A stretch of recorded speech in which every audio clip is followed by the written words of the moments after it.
Hi welcome to show time. KV Reddy అనగానే ఎవరైనా మాయాబజార్ను ఆనందంగా గుర్తు చేసుకుంటారు. ఆ వెంటనే జగదేక వీరుని కథ, శ్రీకృష్ణార్జున యుద్ధం, దొంగరాముడు లాంటి సినిమాలు జ్ఞప్తికొస్తాయి. వినోదానికి వివేకానికి ఆయన తొలి ప్రాధాన్యం.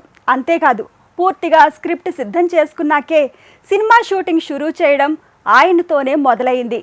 చిత్ర విచిత్ర కథలకు, చక్కటి మాటలకు, పాటలకు అన్నీ కలిపి దర్శక విజేతగా చరిత్ర సృష్టించాడు కేవీ రెడ్డి. అలాంటి ట్రెండ్ సెట్టర్ అయిన ఈ లెజెండ్ సినీ జర్నీ మీకోసం.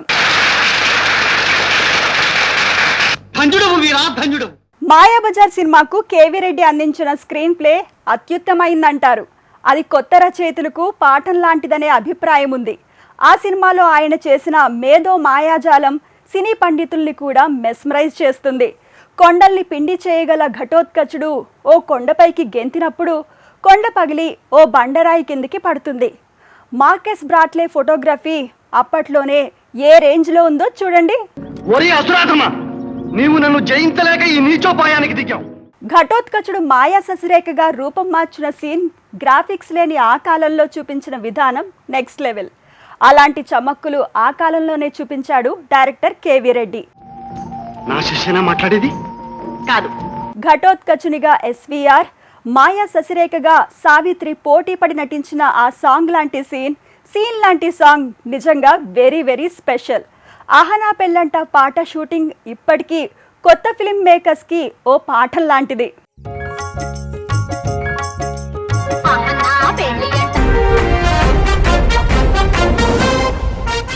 ఎవరి మనసులో ఏముందో ఎవ్వరూ తెలుసుకోలేరు. కానీ అలా తెలుసుకోగలిగితే, అలాంటి మిషన్ ఏదైనా ఉంటే ఆ ఐడియా ఒక్కటి చాలు కేవీ రెడ్డి క్రియేటివిటీ ఎలాంటిదో తెలుసుకోవడానికి. అప్పట్లో ఇలాంటి ఎన్నో క్రియేటివ్ థాట్స్తో ట్రెండ్ సెట్ చేశాడు legendary director KV Reddy. Black and white జమానాలో సామాజిక వాస్తవికతకు సజీవ రూపం పెద్ద మనుషులు సినిమా. అవినీతి రాజకీయాలను కేవీ రెడ్డి ప్రాజెక్ట్ చేసిన విధానం నిజంగా గొప్పది. ఇక డివి నరసరాజును రచయితగా పరిచయం చేసింది కూడా కేవీ రెడ్డినే.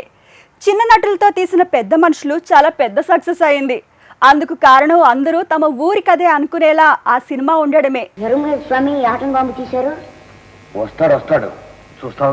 పాతాళ భైరవి సినిమాలో సామాన్యుడైన తోటరాముడు తన ధైర్య సాహసాలతో ఎలా అసామాన్యుడయ్యాడో చూపించాడు కేవీ రెడ్డి.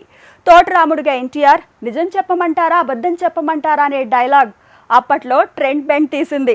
అలాగే మాయల పకీరుగా ఎస్వీఆర్ సాహసం చేయరా డింబక డైలాగ్ కూడా జనం నోళ్లలోకి చొచ్చుకెళ్ళింది.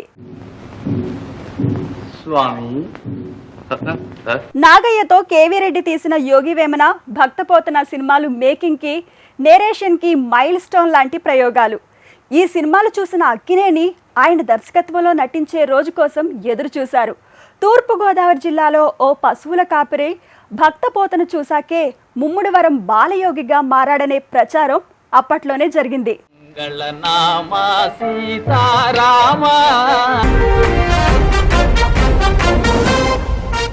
కేవీ రెడ్డి కొందరు మిత్రులతో కలిసి కేవీ జయంతి పిక్చర్స్ సంస్థను స్థాపించాడు.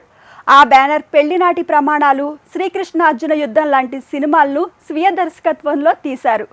ఎన్టీఆర్ ఏఎన్ఆర్లతో ప్రొడ్యూస్ చేసిన శ్రీకృష్ణార్జున యుద్ధం మంచి పాటలు మాటలతో అప్పట్లో బాక్స్ ఆఫీస్ని షేక్ చేసింది. ఇలా కేవీ రెడ్డి అప్పట్లో చేసిన ప్రతి ప్రయోగం ట్రెండ్ సెట్ చేసింది. నాగేశ్వరరావు చైర్మన్గా, డి మధుసూదన్ రావు మేనేజింగ్ డైరెక్టర్గా అన్నపూర్ణ పిక్చర్స్ మొదలైంది. ఆ సంస్థ ఫస్ట్ మూవీని కేవీ రెడ్డితోనే ప్లాన్ చేశారు.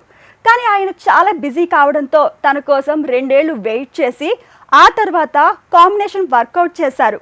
ఒక సినిమా కమిట్ అయితే అది పూర్తయ్యే వరకు మరో మూవీకి సైన్ చేయకపోవడం కేవీ రెడ్డి స్టైల్.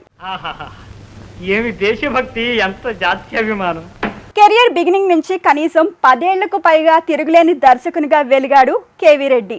ఆ తరువాతే చీకటి రోజులు ఫేస్ చేశాడు. విజయవారి, ఉమాచండి గౌరీశంకర్ల కథ, సత్య హరిశ్చంద్ర సినిమాలు సక్సెస్ కాలేదు. దాంతో విజయవారు చిత్ర నిర్మాణానికి స్వస్తి పలికారు. కేవీ సొంత బ్యానర్లో నిర్మించిన భాగ్యచక్రం భాగ్యాన్ని ఇవ్వలేదు. జ్యోతిలక్ష్మి డాన్స్, బి సరోజ వర్షం పాట ప్లస్ కాలేకపోయాయి. ఇలాంటి చీకటి రోజులు కూడా చూశాడు కేవీ రెడ్డి.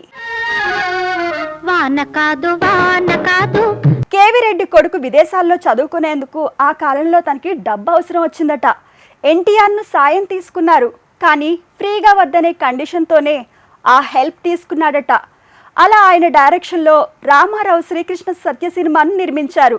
అది అప్పట్లోనే వసూళ్ల వరదను తెచ్చింది.